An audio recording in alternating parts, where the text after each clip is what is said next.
Sir, उन्होंने मुझे अपनी फिल्म में हीरोइन बनाने का वादा किया था। उनका एक आदमी सुरेश 1 हफ्ते पहले मुझे गाजियाबाद में मिला। अरे मैडम, अगर फसल उगानी है तो बीज तो बोना ही पड़ेगा। 4 लाख रुपए खर्च होंगे, कॉस्ट्यूम का, ऑडिशन का, पोर्टफोलियो का, शोरील का। मैडम बहुत पैसा खर्च होता है, काम निकालिए, चाय पानी सब करना पड़ता है। अब जब 4 लाख रुपए इकट्ठे हो जाए ना, मुझे फोन कर देना।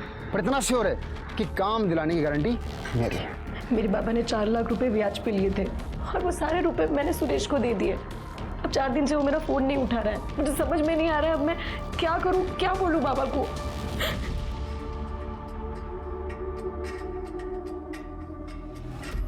रो मत रागिनी, मैं तुम्हारे पैसे दिलवाऊंगा, मैं तुम्हें हीरोइन बनाऊंगा। मैं हूं ना, परेशान मत हो।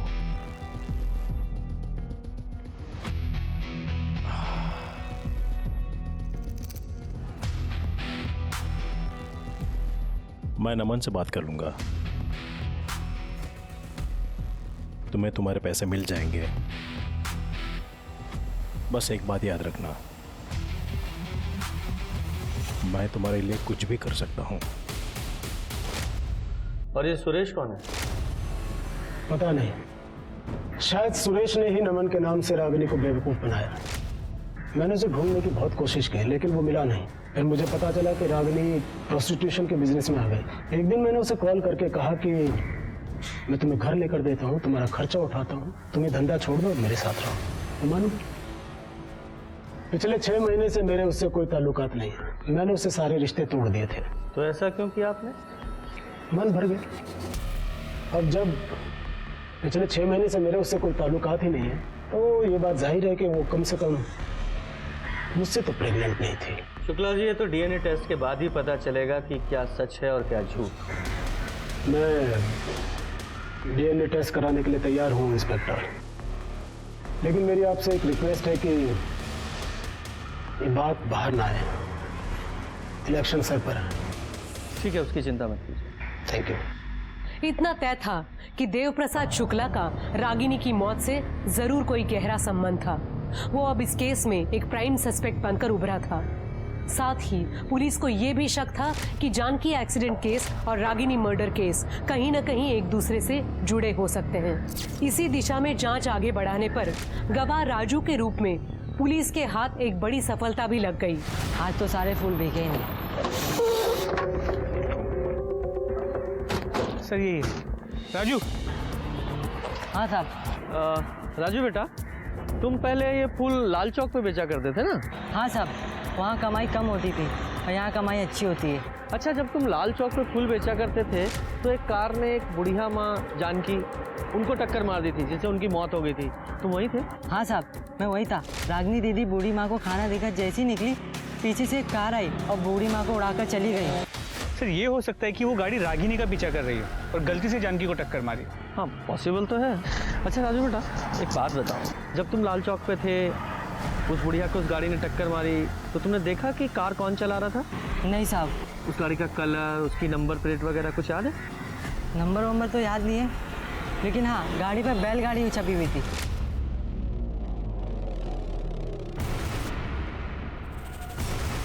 शर्मा, ये दोनों केस एक दूसरे से जुड़े हुए हैं। वो बैलगाड़ी का निशान रागिनी के बॉयफ्रेंड के हेलमेट पर भी था। जी सर। हाँ, यही बैलगाड़ी थी।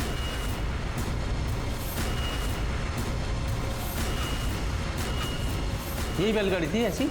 हाँ साहब, यही बैलगाड़ी छपी थी उस गाड़ी पर। बैठो, चाय पे। सीसीटीवी खंगालो, सारा नाकाबंदी करो, कुछ भी करो। I want that car any how. Sir DNA report पढ़ो। सर, रिपोर्ट के हिसाब से देव प्रसाद का डीएनए रागिनी के बच्चे के डीएनए से मैच करता है, लेकिन सिर्फ 25%। मतलब वो देव प्रसाद नहीं है, उसका भाई या बेटा है। लेकिन सर देव प्रसाद का कोई भाई नहीं है। मैं सच कह रहा हूँ, मैंने कुछ भी नहीं किया। देख लोकेश कुमार, पुलिस की मार तो सह नहीं पाएगा, इसलिए जो भी है पूरा सच बता, वरना बाद में तेरे हलक में हाथ डाल के निकलवाऊंगा मैं। और तेरे खिलाफ बहुत सारे सबूत हैं हमारे पास। तेरी कार जिससे तूने जानकी को उड़ाया था वो बरामद हो चुकी है। रागिनी के पेट में पल रहे बच्चे का डीएनए टेस्ट कराया हमने, जो तेरे डीएनए से मैच होता है, मतलब तू उसका बाप है। तो ये हेलमेट देख रहा, तेरे घर से बरामद किया हमने, तेरा हेलमेट है ये, जिसे पहनकर तू रागिनी से मिलने जाता था। अब झूठ मत बोलना, क्योंकि गवाह है मेरे पास। और ये बैलगाड़ी का स्टिकर तेरे बाप की पॉलिटिकल पार्टी का पुराना चुनाव चिन्ह है ये बात भी हमें पता है, जो तेरी गाड़ी और हेलमेट दोनों पर है। बताता हूँ सर, सब बताता हूँ। रागिनी मेरे घर आया करती थी पापा से मिलने, तभी मैंने उसे पहली बार देखा। हमारे बीच बातचीत चालू हो गई। वो मुझे अच्छी लगती थी सर। रागिनी पापा के जाल में फंस चुकी थी, ये बात मैं जानता था, इसलिए मैं उससे छुप छुप के मिलने लगा। और एक दिन लाल चौक पर रागिनी का पीछा करते करते और नज़दीक आ गए। लेकिन एक दिन अंजलि ने मुझे और रागिनी को एक साथ देख लिया। उसे हमारे रिश्ते के बारे में पता चल गया। फिर मैंने अंजलि को वादा किया कि मैं रागिनी को अब फिर कभी नहीं मिलूंगा। ये अंजलि कौन है? सर, उससे मेरी शादी तय हुई थी और उसके बाद मैंने रागिनी से बात करना बंद कर दिया। फिर एक दिन रागिनी ने बताया कि वो प्रेग्नेंट है। मैं बच्चा नहीं गिराऊंगी। शादी कर रहा है ना तू? मैं भी देखती हूँ उस अंजलि के साथ तू कैसे शादी करता है। शादी तो मैं करूंगा और तू कुछ कर नहीं पाएगी। निकल मेरे घर से, गेट लॉस्ट। रागिनी, अगर ये बात यहाँ से बाहर निकली ना तो तेरे लिए अच्छा नहीं होगा। निकल। और जब रागिनी ने अबॉर्शन कराने से इनकार कर दिया और तुझे एक्सपोज करने की धमकी दी तो मार डाला उसे? नहीं सर, हाँ मैं गुस्से में था, लेकिन मैंने उसको मारा नहीं है सर। सर ये देखिए,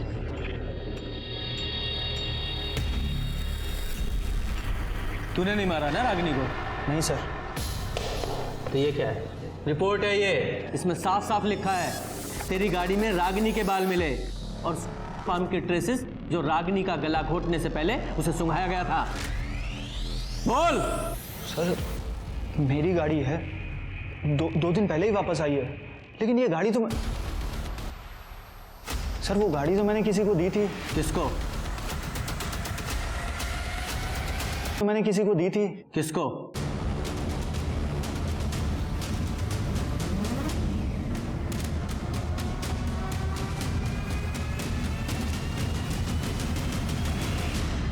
तो मैडम अंजलि, तो शुरू से बताओ, बोलो बोलो। सर, लोकेश और रागिनी को रंगे हाथों पकड़ लिया था। लोकेश ने मुझे प्रॉमिस किया था वो उससे कभी नहीं मिलेगा, लेकिन फिर भी वो उससे मिलने गया। मैंने उसका पीछा किया, वो रागिनी के घर के अंदर चला गया, मैं वहीं खड़ी थी। कुछ देर बाद वो वापस आया।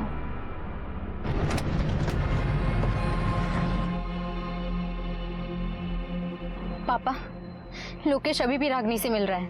आई want to kill that. Ragini से छुटकारा पाना चाहती हो? मैं मदद कर सकता हूँ। कितने पैसे दे पाओगी? जो तुम बोलो। कितने में डील हुई थी? 10 लाख। कौन था वो आदमी? उससे पहले मैंने उसे कभी नहीं देखा था। तुमने उसके साथ 10 लाख रुपए की डील की और तुम्हें पता ही नहीं वो कौन आदमी था? बेवकूफ समझाया मैं? जब डील की थी तब तो शक्ल देखी थी ना।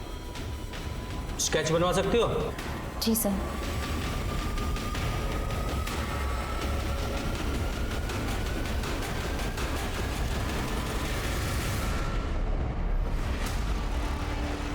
ये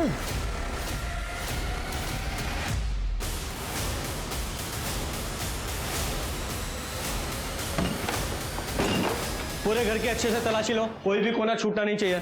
सर, आप लोग यहाँ पर? क्या हुआ है सर? चिंतन कहाँ है? चिंतन तो घर पे नहीं है, लेकिन क्या हुआ? अभी पता चल जाएगा क्या हुआ है।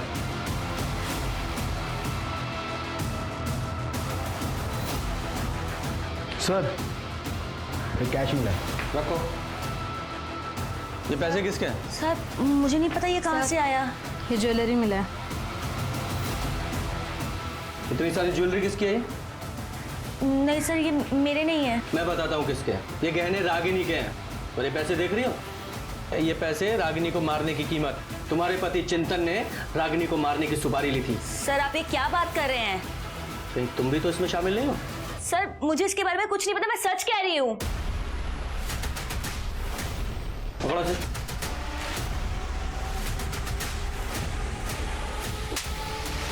रागिनी को क्यों मारा तूने? तू तो उसे बहन मानता था ना? सब दिखावा था सर, पैसे नहीं थे मेरे पास। जानती थी वो मेरा मकान बिकने वाला था, ये भी पता था उसको। किस्त चुकाने के पैसे नहीं थे मेरे पास, और जिससे उधार लिया था वो घर तक आ गया था उस दिन। सलीम भाई, मैं आपके पैसे पक्के से लौटा दूंगा, मुझे बस थोड़ी और मोहलत दे दो, बस 1 महीना। और अगर 1 महीने बाद भी पैसे नहीं आए तो ये घर तो बिकेगा ही, इसके साथ साथ तू भी दुनिया से उठ जाएगा। भैया, ये कौन था? इन्होंने उनसे पैसे लिए थे बिजनेस के लिए। बिजनेस तो डूब गया, अब अगर पैसे नहीं लौटा पाए तो जान से मारने की धमकी दे रहे हैं। रागिनी, तेरे पास कुछ पैसे हो तो मैं लौटा दूंगा। भैया सच में मेरे पास कुछ भी नहीं है। एक से आने वाले थे लेकिन वो भी अटके पड़े हैं। झूठ बोल रही थी वो। मिस्टर शुक्ला साहब के बहुत एहसान थे उस पर। लोकेश का भी उसके घर पे आना जाना था, पैसे तो थे उसके पास। उस दिन जब लोकेश उसके घर पे आया तो मैंने खिड़की से उन दोनों की बातें सुन ली। रागिनी के घर से बाहर निकला और अपनी गाड़ी में बैठकर जैसे ही निकला, मुझे अंजलि की आवाज़ सुनाई दी। वो फ़ोन पर रागिनी को मारने की बात कर रही थी। मुझे पैसा कमाने का जरिया नज़र आया और मैंने जाके अंजलि से बात की। कितने पैसे दे पाओगे? जो तुम बोलो। 10 लाख। उसके बाद सर मैंने एक आदमी का फ़ोन चोरी किया और उसी फ़ोन से बबलू को फ़ोन लगाया और रागिनी को बुक करने के लिए बोला। रागिनी मेरी बताई जगह पर ठीक टाइम पे पहुंच गई। और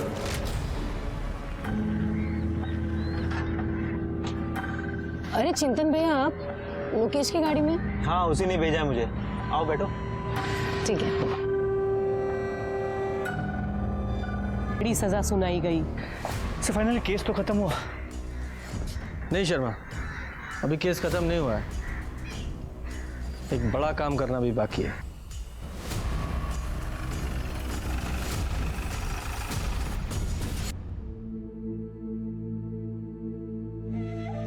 माँ, मैं रचना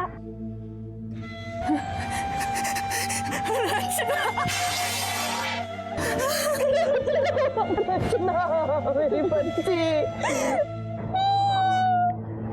तो कहाँ चली गई थी रचना? माँ को छोड़ के कहाँ चली गई थी? लड़कियों को भी महत्वाकांक्षा और सपनों के पंख लगाकर उड़ान भरने का उतना ही हक है जितना कि लड़कों का। लेकिन समाज में लड़कियों को अब भी उपयोग और उपभोग की वस्तु समझने वालों की कमी नहीं। ऐसे लोग बड़े शातिर तरीकों से मासूम लड़कियों को लुभाने की कोशिश करते रहते हैं। रागिनी के साथ शुक्ला और बबलू ने यही किया। लेकिन रागिनी की मौत के 3 महीने बाद पुलिस ने न सिर्फ बुजुर्ग महिला की मौत का कोल्ड केस सुलझा लिया, बल्कि इस मामले में दोषी चिंतन की पत्नी रचना को 20 साल पहले बिछड़ी उसकी मां से मिलाकर मानवता की मिसाल कायम की, जिसके लिए हमारी टीम उन्हें दिल से सलाम करती है। अपनों की बजाय गैरों पर जरूरत से ज्यादा भरोसा कितना खतरनाक साबित हो सकता है, वो रागिनी के केस को देखकर समझा जा सकता है। उसने माँ बाप को छोड़कर जिस चिंतन पर भरोसा किया, उसी ने उसे शर्मसार कर दिया। अपने परिवार में उम्र और अनुभव में बड़े और तजुर्बेकार लोगों की अहमियत को समझें और उनसे सलाह लेने में जरा भी न हिचकिचाएं। अब मैं सोनाली कुलकर्णी आपसे विदा लेती हूँ। फिर मिलेंगे क्राइम पेट्रोल सतर्क जस्टिस रीलोडेड के एक नए केस के साथ। तब तक अपना और अपने परिवार का ख्याल रखें, मास्क पहनें, सोशल डिस्टेंसिंग बनाए रखें, सैनिटाइजर का इस्तेमाल करें। देखते रहें क्राइम पेट्रोल सतर्क। बॉडी को पोस्टमार्टम के लिए भेजा सर। और शर्मा, जरा आसपास चेक करो, कोई सीसीटीवी कैमरा है क्या?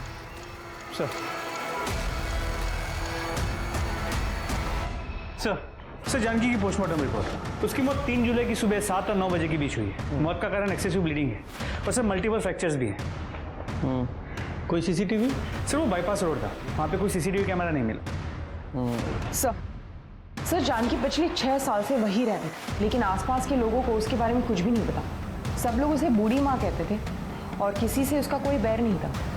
सर तो फिर ये रैश ड्राइविंग या ड्रिंक एंड ड्राइव का केस हो सकता है। आजकल लोग सुबह भी पीते हैं। हाँ वो तो है, लेकिन सवाल ये है कि उस समय गाड़ी कौन चला रहा था और वो गाड़ी थी किसकी? हमारा फर्ज बनता है कि जानकी को इंसाफ दिलाएं। सर नमस्कार, मैं सोनाली कुलकर्णी क्राइम पेट्रोल सतर्क के इस नए अध्याय में आपका स्वागत करती हूँ। कानून अंधा होता है। सबसे पहले विक्टिम की शिनाख्त, फिर सबूत और गवाह अपराधी तक पहुँचने का जरिया बनते हैं। इसके बावजूद देश भर में हर साल शिनाख्त न होने की वजह से 40,000 से भी ज्यादा लावारिस लाशों को ठिकाने लगाने की जिम्मेदारी पुलिस के सर पर आ जाती है। लेकिन सवाल ये है कि क्या वे सब मरने वाले गुमनामी होते हैं? क्या सचमुच उनमें से किसी के घर पर उसका इंतजार करने वाला कोई नहीं होता?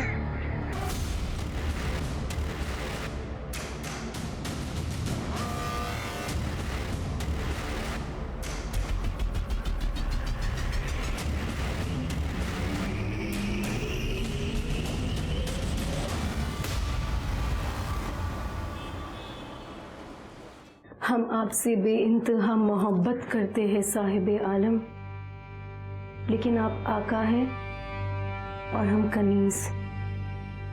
हमारी इन आंखों से हमारे ख्वाब मत छीनिए शहजादे, हम मर जाएंगे। हो गई नौटंकी? कितनी बार कहा है कि ये सब छोड़ के घर का कामकाज करना सीखो। मेरी अम्मा कहती है कि जब रोटी गोल होगी तभी औरत की जिंदगी सफल होगी। यहाँ तो नाटक से ही छुट्टी नहीं है, पता नहीं क्या नौटंकी करती रहती है। कपड़े रखो।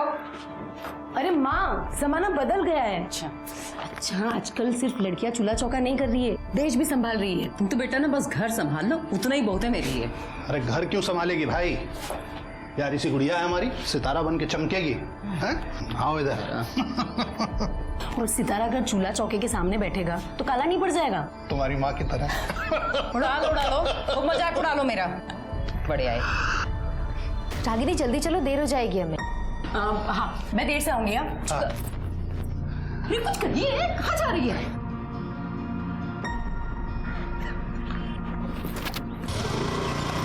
Bye bye. संभल कर जाना।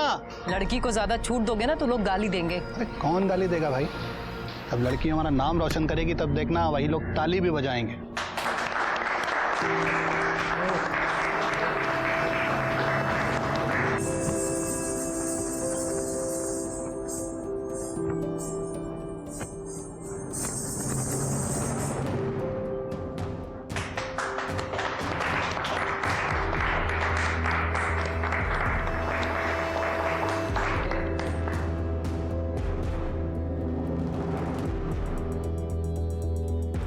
और इस प्रतियोगिता के विजेता है रागिनी शर्मा। और मैं रागिनी जी से अनुरोध करूंगा वो मंच पर आकर अपना पुरस्कार ग्रहण करें।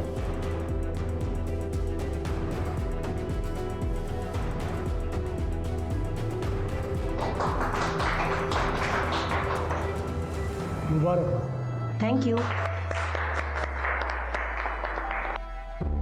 रागिनी ने ना सिर्फ ये प्रतियोगिता जीती है बल्कि हम सब लोगों का दिल भी जीता है। इसलिए हमारे फिल्म डायरेक्टर मिस्टर नमन झा ने उन्हें अपनी अगली फिल्म में बतौर हीरोइन लेने का फैसला किया है।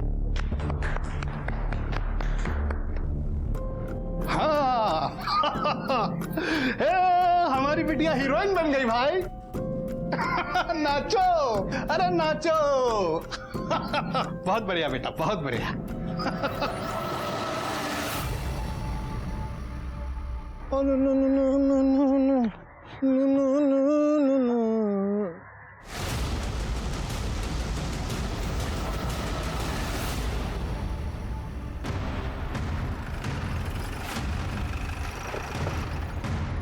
आइए साहब।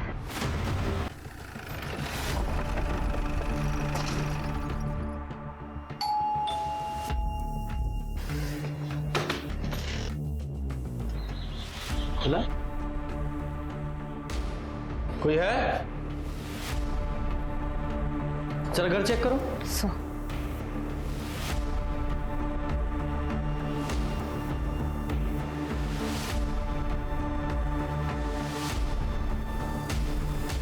सर कोई नहीं है। सर अंदर कमरे में अलमारी खुली हुई है, सामान यहाँ वहाँ पड़ा हुआ है, लगता है मामला चोरी का है। चोरी यहाँ हुई और रागिनी की लाश हमें यहाँ से 6 किलोमीटर दूर वहाँ जंगल में मिली। सर हो सकता है ये दो अलग अलग लोगों का काम हो। सर मुझे लगता है कि मर्डर यहाँ किया गया है और बॉडी को डंप वहाँ कर दिया गया। हाँ हो सकता है, पॉसिबल है। सर एक डैमेज फोन मिला है। फोन को लैब में भेजो और इसका डेटा रिकवर करवाओ। फॉरेंसिक टीम को बुलाओ और पूरे घर से फिंगरप्रिंट उठवाओ। ये जल्दी से जल्दी फोन करो और रिपोर्ट जल्दी से जल्दी मंगाओ। सर क्या हुआ? आप लोग कौन है? सर मैं रचना और ये मेरे हस्बैंड है चिंतन, हम यहाँ पड़ोस में रहते हैं। यार जो रागिनी रहती है आप लोग उसे जानते हैं? हाँ सर, हम 3 साल से पड़ोसी हैं, बल्कि मैं तो उसे अपनी बहन मानता हूँ। लेकिन क्या हुआ क्या सर? आपकी मुंह बोली बहन का खून हो गया है और उसकी लाश हमें यहाँ से 6 किलोमीटर दूर झाड़ियों में मिली है।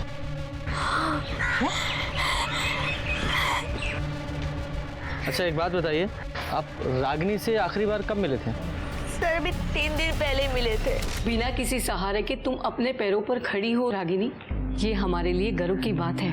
हमें खुशी होगी अगर तुम हमारी पार्टी में महिला विभाग की कार्यकर्ता के रूप में शामिल हो जाओगी। जरूर सरस्वती जी। ये हमारी कार्यकर्ता है सुषमा जी और लता जी, और ये हमारा बेटा लोकेश, और ये हमारी होने वाली बहू अंजलि। हेलो। हाय। और लोकेश की होने वाली पत्नी। इनका स्वागत करो। जी मम्मी जी।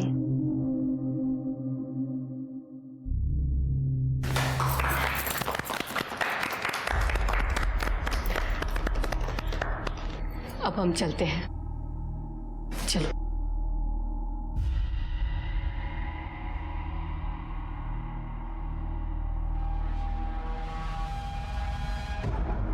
ये सब? ये सरस्वती जी हैं, रागिनी को अपने जन जीवन पार्टी में आने का मौका दे रही हैं। अरे वाह, मुबारक हो। ओ हेलो, कहाँ खोई हुई हो बहना? अरे कुछ नहीं, वो मैंने आपको बताया था ना, वो आदमी जिसके पास मेरे 2 लाख रुपए अटके हुए हैं, वो मुझे परेशान कर रहा है, मेरे पैसे ही नहीं दे रहे। रागिनी को किस बात के पैसे लेने थे? सर रागिनी फिल्म इंडस्ट्री में काम करती थी। हाँ। शायद शूटिंग के पैसे होंगे। हाँ, जिस आदमी से पैसे लेने थे उसका नाम पता है? हाँ, बबलू। बबलू। अच्छा, रागिनी के साथ इस घर में और कौन रहता है? कोई नहीं सर, रागिनी अकेली रहती थी। उसकी फैमिली नहीं है? नहीं सर, है, उसके मम्मी पापा हैं, वो गाजियाबाद में ही रहते हैं लेकिन दूसरे घर में। मतलब एक ही शहर में अलग अलग रहते थे? उनकी आपस में कुछ प्रॉब्लम थी क्या? सर हमें नहीं पता सर। ओके ठीक है, उनका एड्रेस पता है? हाँ। पूजा एड्रेस ले लो सर। और शर्मा, इस बबलू का पता लगाओ सर। नमस्कार इंस्पेक्टर साहब। सर आप यहाँ? हमें रागिनी की मौत का बहुत दुख है। वो हमारी पार्टी की कार्यकर्ता थी।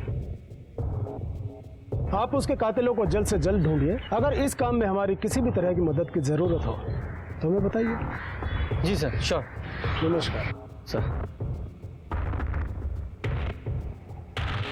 सुनो ना सर, जा रहे हम, अभी बात कर लें क्या? अभी नहीं रचना, बाद में। अभी मौका है हमारे पास, अभी बात कर सकते हैं हम। इतना गर्म माहौल हो रखा है, बाद में आराम से करते हैं ना। रुको।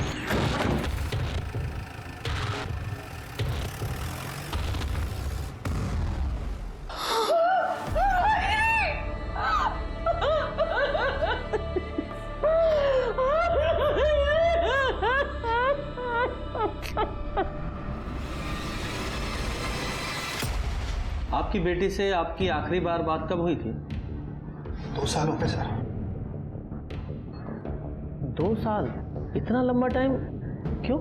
हमारी बेटी रागिनी को बड़ी हीरोइन बनना था सर। उसने केंद्रीय नृत्य मंदिर की अभिनय प्रतियोगिता भी जीती थी सर। प्रथम स्थान हासिल किया था उसने, और उस मंच से डायरेक्टर नमन झा ने तो वादा भी किया था सर कि हमारी बेटी रागिनी को फिल्म में हीरोइन बनाएंगे। सब कुछ था सर, हमारी बेटी का सपना पूरा होने जा रहा था। तो फिर ऐसा क्या हुआ था कि आप लोगों ने अपनी बेटी से सारे रिश्ते नाते ही तोड़ लिए? नहीं मारो ना, क्या नहीं मत कर। क्यों किया? ऐसा करने से पहले मर क्यों नहीं गई? बाबा तो राम से दुनिया की परवाह किए बगैर तुझे तेरे सपने पूरे करने की आजादी दी हमने, और बदले में तूने हमको क्या दिया बेटा? वो ठाकुर हमको बोल रहा था कि कैलाश तुम तो बड़ा आदमी बन गए, तुम्हारी बेटी एक रात का 10,000 रुपया लेती है। मन करता है तुमको जान से मार दें। बाबा आपने मेरे खातिर इस घर को गिरवी रख दिया था। मैं नहीं चाहती थी कि मेरी वजह से आप लोग के सर से ये छत चली जाए। मुझे जो ठीक लगा मैंने किया बाबा। छत चली जाती बेटा तो कोई बात नहीं थी, जी लेते हम बिना छत के, लेकिन बिना इज्जत के कैसे जिएंगे हम? कर दिया पिंडदान तेरा हमने, हमारे लिए मर चुकी है ये। निकल जा इस घर से, निकल जा इस घर से। आपकी बेटी ने समाज में आपकी नाक कटा दी तो आपने उसकी जान ही ले ली। क्या कह रहे हैं सर आप? उसके सपनों में हम भी उसके साथ थे। हम अपनी इकलौती बेटी को कैसे मारेंगे? हमने ऐसा कुछ नहीं किया था सर। ये अलग बात है कि जब से हमने उसे घर से निकाला था उसके बाद हमने उसकी शक्ल नहीं देखी। ठीक है, शक्ल नहीं देखी। अब ये बताइए कि 8 तारीख को आप कहाँ थे? 8 तारीख को हम घर पे ही थे सर। बाहर ज़्यादा आना जाना नहीं होता है, तबीयत खराब रहती है आजकल। साहब, आपसे एक विनती है, आप मेरे बेटे के कातिलों को पकड़ना जरूर। जी, हमारी बेटी को इंसाफ दिलाइए सर। सर, रागिनी के कॉल रिकॉर्ड्स, इसके मुताबिक उसकी सबसे ज्यादा बातें 2 लोगों से होती थी। एक उसके नेबर रचना और दूसरा बबलू दुबे। ये वही बबलू दुबे तो नहीं है जिसके बारे में चिंतन ने बताया था? सर, लगता तो ऐसे ही है। करता क्या है ये? लड़कियों की दलाली करता है। मतलब ये बात कंफर्म है कि रागिनी प्रोस्टिट्यूशन के बिजनेस में थी? जी सर, अब तक की इन्वेस्टिगेशन में तो यही बात सामने आई है। इस बबलू का बैकग्राउंड चेक किया सर, इसका क्रिमिनल रिकॉर्ड है, रेप केस में अंदर जा चुका है। ये रागिनी ने इसे 2 लाख रुपए भी दे रखे थे और इसका क्रिमिनल रिकॉर्ड भी है। इसकी सर्च कहाँ तक पहुँची? सर, उसका फ़ोन अभी बंद है। उसके मोबाइल की लास्ट लोकेशन मेरठ की है। शर्मा, मेरठ गाजियाबाद, किसी भी बिल में छुपाओ, ढूंढो उसे। सर। सर, रागिनी की पोस्टमार्टम रिपोर्ट। इस रिपोर्ट के हिसाब से रागिनी की मौत 8 अक्टूबर को शाम 5 से 7 बजे के बीच हुई। हो, वो उससे प्रेग्नेंट हुई हो और फिर रागिनी ने शादी के लिए उस बॉयफ्रेंड पर दबाव डाला, उसने इनकार किया और मार डाला। सर, हो सकता है उसका कोई रेगुलर कस्टमर हो, ये बच्चा उसी का हो और ये रागिनी उस कस्टमर को ब्लैकमेल कर रही हो, इसलिए उसने रागिनी को मार दिया होगा। अब ये पॉसिबिलिटीज तो बहुत सारी हैं। रागिनी से जुड़े जितने भी लोग हैं सबकी डिटेल्स निकालो और ये चिंतन और रचना, उससे भी पूछताछ करनी है। हो सकता है सर, रागिनी का बॉयफ्रेंड उससे अक्सर मिलने आया करता था। लंबा चौड़ा लड़का था, करीब 6 फीट का, बाइक से आता था। बाइक का नंबर याद है? नहीं सर, नंबर तो नहीं याद, लेकिन सर वो हेलमेट पहन के आता था और बिना हेलमेट उतारे अंदर चला जाता था। उसके हेलमेट में ना कुछ स्टिकर सा बना हुआ था, बैलगाड़ी का। बैलगाड़ी? जी, मैंने उससे एक बार पूछा भी था। फिर एक दिन मुझे वहाँ से भी निकाल दिया। वहाँ से निकल के फिर एक NGO में गई, वहाँ मैंने 12th तक पढ़ाई की और ये मुझे वहीं मिले थे। हम लोगों ने शादी कर ली। लेकिन सर, मुझे मेरी माँ की बहुत याद आती है। मुझे ऐसा लगता है कि मेरी माँ मुझे ढूंढ रही है। तो फिर तुमने अपने माँ बाप को ढूंढने की कोशिश क्यों नहीं की? मैडम, मुझे मेरा घर नहीं याद। मुझे बस इतना याद है कि हम कानपुर में रहते थे और हमारा घर स्टेशन के पास था और मेरे बाबा रिक्शा चलाया करते थे। सर, आप मेरी माँ को ढूंढेंगे ना सर? Please sir. हम आपके माँ बाप को ढूंढने की पूरी कोशिश करेंगे। आप बिल्कुल चिंता मत कीजिए, रिलैक्स। पूजा, एक टीम इनकी फैमिली को ढूंढने के लिए लगाओ। जी sir. Sir, 1 minute. Hello sir, Bablu का पता चल गया है। वो मेरठ में प्लाजा लॉज में रुका हुआ है। सब आपने मुझे मुंह बंद रखने के लिए कहा था, तो पैसों का वजन भी ज्यादा होना चाहिए ना। अब पुलिस मुझे कुत्ते की तरह ढूंढ रही है। अगर मैं पकड़ा गया तो सब कुछ उल्टी कर दूंगा।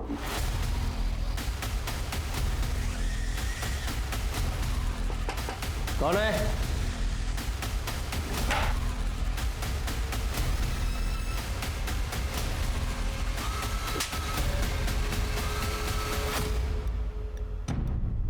रागिनी को क्यों मारा? सब मैंने नहीं मारा रागिनी को। सब मैं क्यों? जिस दिन रागिनी का कत्ल हुआ तूने से फोन किया था ना, 2 लाख रुपए तूने देने थे ना उसके, वो रुपए ना देने पड़े इसलिए फोन किया, बुलाकर मार डाला उसे। साहब, रागिनी मेरे लिए सोने का अंडा देने वाली मुर्गी थी साहब। हर महीने लाख रुपए कमाता था उससे साहब मैं। उसके मरने का सबसे ज्यादा नुकसान मुझे हुआ है साहब। मैं क्यों मारूंगा उसे? तो फिर उसके पैसे क्यों नहीं लौटाए? कैसे लौटाता साहब? पिछले 8 महीने से वो काम नहीं कर रही थी। अगर वो काम कर रही होती ना तो सूद समेत वापस कर देता पैसा। पिछले 8 महीने से काम नहीं कर रही थी, क्यों? साहब, हो सकता है किसी लड़के के प्यार में पड़ी हो। हमारी लाइन में होता है साहब ये सब। जो पिछले 8 महीने से काम ही नहीं कर रही थी तो तूने फोन क्यों किया उसे? सब रागिनी के लिए कस्टमर की पर्सनल डिमांड आई थी साहब, और पैसे भी अच्छे मिल रहे थे इसलिए फोन करना पड़ा साहब। अरे रागिनी को छोड़ो साहब, मेरे पास एक से एक लड़कियां हैं, उससे भी अच्छी देता हूँ आपको। रागिनी चाहिए। कर सकता है तो बोल। कोशिश करता हूँ साहब, लेकिन पैसे ज़्यादा लगेंगे। हाँ, पैसा जितना तू बोले फिर हो जाएगा काम। साहब मुझे मालूम था कि वो मना ही करने वाली है, लेकिन साहब फिर भी मैंने उसे फ़ोन किया। देख बबलू, मैंने पहले ही बोला मैंने काम छोड़ दिया है। अरे एक रात का 2 लाख रुपए दे रहा है। ठीक है, हाँ बोल दे। कितने बजे जाना है? सब 5 बजे रागिनी पिकअप पॉइंट पे मिलने वाली थी। वहाँ से वो कस्टमर के साथ आगे जाने वाली थी साहब। रागिनी ने हाँ बोला और मैंने उनकी बुकिंग होटल डिसेंट में करवा दी थी साहब। कस्टमर कौन था? कस्टमर का नाम तो नहीं मालूम साहब, लेकिन नंबर मालूम है साहब। शर्मा, इससे नंबर लो उस कस्टमर का, पता लगाओ कौन है वो। सर। तू ध्यान रखना, फिलहाल तुझे छोड़ रहा हूँ, लेकिन तू हमारे रडार पर है। शहर के बाहर एक कदम भी रखा ना तो ऐसा केस लगाऊंगा, जिंदगी भर जेल में सड़ेगा तू। आई बात समझ में?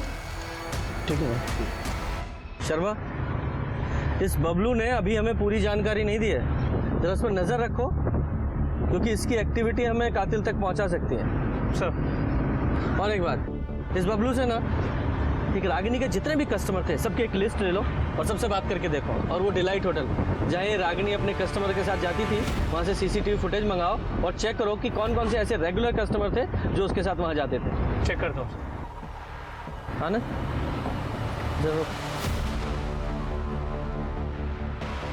शर्मा, जब भी इस रोड से गुजरता हूँ मुझे वो बुढ़िया माँ थी ना जानकी, उसका वो दर्दनाक हादसा याद आता है। हमें उस केस को कोल्ड केस बना के नहीं रखना है। तुमने बताया था ना उस केस का एक चश्मदीद गवाह, वो लड़का जो फील बेचता था, वो तब से गायब है। पता लगाओ कहाँ है वो। सर, खबरियों ने बताया कि उसे एमजी रोड पे देखा गया है। एमजी रोड पे? जरा ढूंढो उसे। सर, जो नंबर बबलू ने बताया था वो इसका है। नाम क्या है तुम्हारा? बाकेलाल चौधरी। 8 तारीख को मेरा मोबाइल चोरी हुआ था सर, और मैंने कंप्लेंट भी लिखाई थी। ठीक है, तुम जाओ। सर, मैंने होटल डिसेंट में पूछताछ की। 8 तारीख को रागिनी की बुकिंग तो थी, लेकिन वो वहां पहुंची ही नहीं। CCTV footage. सर, ये आदमी देखिए, ये आदमी हर 2 दिन में रागिनी के साथ देखा गया। सर, बबलू ने बताया था कि ये कस्टमर हर दूसरे दिन रागिनी के लिए कॉल करता है। सर, रागिनी ने काम तो बंद कर दिया था, फिर भी ये कॉल करता था। नाम क्या है इसका? आकाश अवस्थी। बुलाओ इसे। सर। और सुनो, रचना को भी बुलाओ। सर। ये बता, रागिनी को क्यों मारा? मैंने? हाँ, तूने। पहले तूने उसे प्रेग्नेंट किया, जब उसने शादी के लिए दबाव डाला और बच्चा बनाने के लिए कहा तो मार डाला उसे। मेरा बच्चा? सर, माना मैं उससे रेगुलर मिलने जाता था, लेकिन सर मैंने कभी उसे हाथ भी नहीं लगाया। बेवकूफ़ समझता है हमें? सर, मैं सच कह रहा हूँ। सर, दरअसल मैं दौर का रहने वाला हूँ, इसलिए ना यहाँ कोई दोस्त है ना कोई पहचान वाला, बस एक रागिनी थी जिससे बात करके अच्छा लगता था। अगर आप हमें पसंद नहीं करते हो तो हम यहाँ क्यों आते हैं? तुम हमें पसंद हो रागिनी, बस औरत का ये रूप हमें पसंद नहीं। असल में बात यह है कि तुम मुझ में एक ग्राहक देखती हो और मैं तुम में एक अच्छा दोस्त। एक आप हो और एक नहीं, जाने दो। तकदीर में शायद यूं ही जीना लिखा है, अब तो मौत भी बिन बुलाए आएगी। रागिनी बहुत परेशान थी सर, कुछ तो बात थी जो उसे खाए जा रही थी, शायद फंस गई थी जिस्म फरोशी के दलदल में। लेकिन हमें पता चला है कि तू उसके घर भी आता जाता था। नहीं सर, मैं कभी उसके घर नहीं गया, मेरे पास तो उसका फ़ोन नंबर तक नहीं है, तो घर का पता मुझे कैसे मालूम होगा? मैं तो हमेशा उसे बबलू के थ्रू ही मिला हूँ। पूजा। हाँ, तो मिस्टर आकाश अवस्थी, इस हेलमेट को पहचानते हो? तुम्हारा है ना? नहीं सर। पहनो इसे।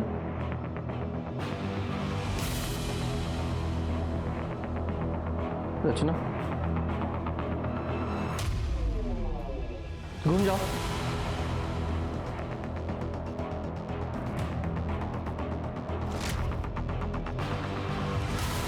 वहां तक जाओ और वापस आओ। वापस आओ।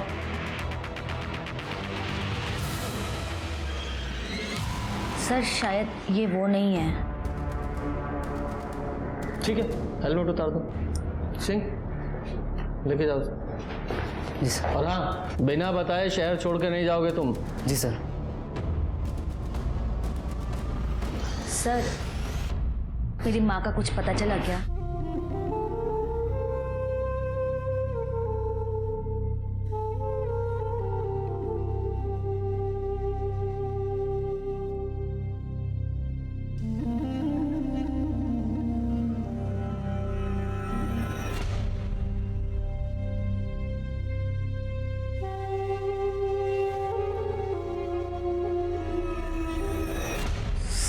सर ये तो वो बूढ़ी माँ है ना जो लाल चौक पे बैठती थी।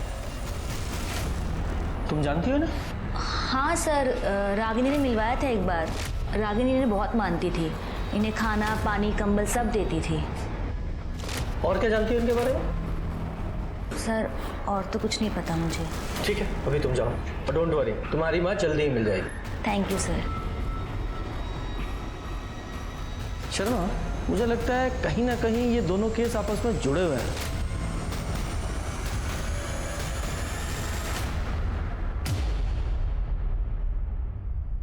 हर मुमकिन कोशिश के बावजूद असली कातिल पुलिस के हाथ नहीं आ रहा था। 3 महीने पहले जिस जानकी की रोड एक्सीडेंट में मौत हुई थी, रागिनी उस बूढ़ी माँ की हर तरह से सेवा करती आई थी। तो क्या जानकी के साथ हुए हादसे की कोई कड़ी रागिनी मर्डर से भी जुड़ी हुई थी? रागिनी के मर्डर के 2 हफ्ते बाद भी हत्यारा पुलिस की गिरफ्त से कोसों दूर था। फिर एक दिन पुलिस के हाथ एक ऐसा पुख्ता सबूत लग गया जो कि इस केस में एक नया मोड़ ले आया। सर, रागिनी के घर से जो फोन मिला था उसका डेटा रिकवर हो गया। ये देखिए।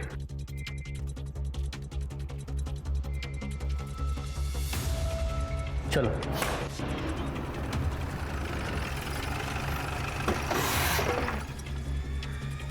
ये देखिए सर।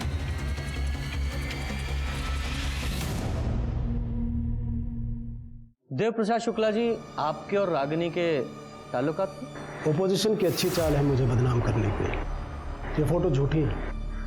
सर, हमने सारे फोटोज की जांच कराई है, किसी भी फोटोज के साथ कोई भी छेड़छाड़ नहीं की गई है। मैंने कहा ना झूठी, फोटोशॉप की है। सर एक काम करते हैं, आपका डीएनए टेस्ट करा लेते हैं, सब क्लियर हो जाएगा। मुझे डीएनए टेस्ट नहीं कराना। निकलो यहाँ से।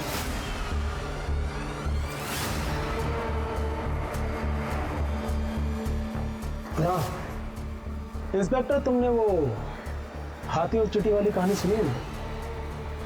चींटी अपने दायरे में ही रहे तो अच्छी है।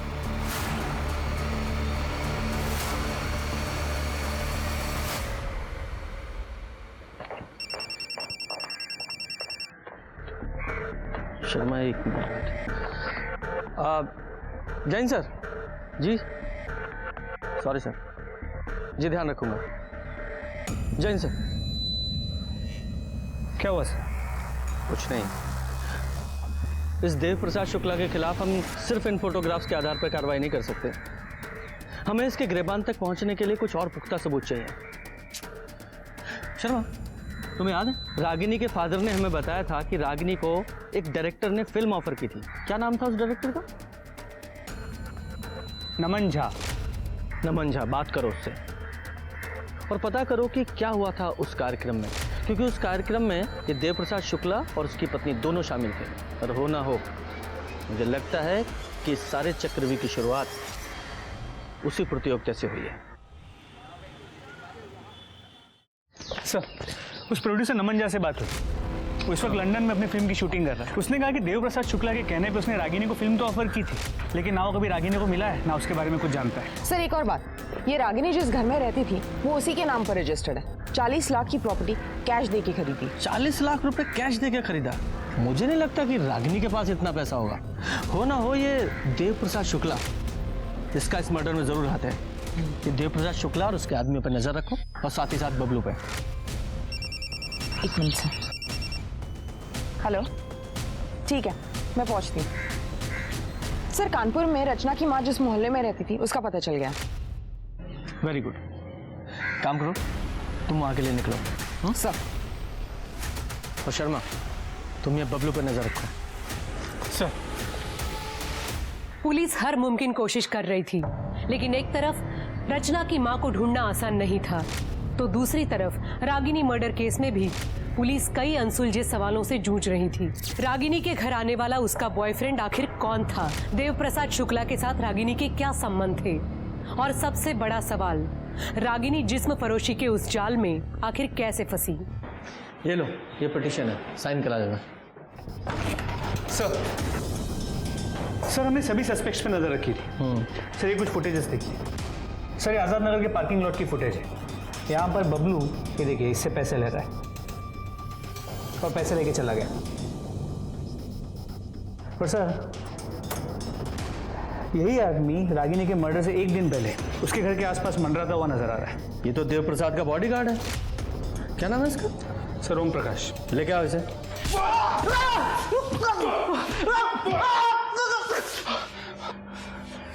देख, बबलू ने अपने सारे गुनाह कबूल कर लिए और ये भी कबूल किया है कि तूने उसे चुप रहने के लिए पैसे दिए थे।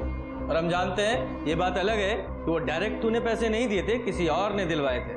और रागिनी के मर्डर से पहले तू उसके घर के आसपास मंडरा रहा था। सीसीटीवी फुटेज है हमारे पास जिसमें तू साफ नजर आ रहा है, और तेरे फोन की लोकेशन और तेरे कॉल रिकॉर्ड्स भी है हमारे पास कि तूने कब कब रागिनी को कॉल किया था।